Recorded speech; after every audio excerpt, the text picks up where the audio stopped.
ଗୋଟିଏ ବୃଦ୍ଧ କୁମ୍ଭାରଟିଏ ମାଟିର କାମ କରୁଥାଏ। ସେ ପ୍ରତ୍ୟେକ ଦିନ ସୁନ୍ଦର ସୁନ୍ଦର ମାଟିର ପାତ୍ର ବନାଏ। ଦିନେ କୁମ୍ଭାର ଭାବିଲା, ମାଟିକୁ ଗୋଟିଏ ପ୍ରଶ୍ନ ପଚାରିବି, ତା'ର ଉତ୍ତର କ'ଣ ଆସିବ ଶୁଣିବି। ସେହି କଥାକୁ ଭାବି କୁମ୍ଭାର କହିଲା ମାଟିକୁ, ରେ ମାଟି, ତୁ କ'ଣ ବନିବାକୁ ବେଶୀ ପସନ୍ଦ କରୁ?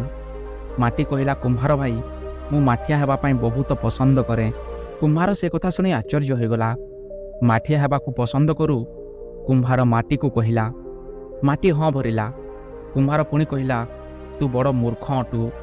ମୁଁ ଯଦି ମାଟି ହୋଇଥାନ୍ତି ତ ଭଗବାନଙ୍କ ମୂର୍ତ୍ତି ହେବା ପାଇଁ କହନ୍ତି, ପୂଜା ପାଆନ୍ତି, ମୋତେ ଲୋକ ମୁଣ୍ଡ ନୁଆଇ ପ୍ରଣାମ କରି କିଛି ମାଗି ଖୁସି ହୁଅନ୍ତେ। ସେହି କଥାକୁ ଶୁଣି ମାଟି ହସିଲା ଏବଂ କହିଲା, ତୁ ତ ମୋ ଠାରୁ ବଡ଼ ମୂର୍ଖ ଅଟୁ। କାହିଁକିନା ଏ ଦୁନିଆରେ ଲୋକଙ୍କ ସ୍ୱାର୍ଥ ଯେଉଁ ଜିନିଷ ଉପରେ ସରିଯାଏ ତାକୁ ଫୋପାଡ଼ି ଦିଅନ୍ତି। ସେମିତି ତୋତେ ପୂଜା କରିସାରିବା ପରେ ଫିଙ୍ଗି ଦେବେ। କିନ୍ତୁ ମୁଁ ମାଠିଆ ସଦାବେଳେ ତାଙ୍କର କାମରେ ଆସେ। ମୋତେ ଫିଙ୍ଗିଲେ ବି ମୁଁ ଫାଟିଯାଇ ପାତ୍ରଟିଏ ବନିଯାଏ, ଯେଉଁଥିରେ କି କୁକୁର ବିରାଡ଼ିକୁ ଖାଇବାକୁ ଦିଅନ୍ତି। ସେଥିପାଇଁ ଏମିତି ବନିବା ଦରକାର ଯାହାକି ସଦାବେଳେ ଲୋକଙ୍କ କାମରେ ଆସିବା କଥା।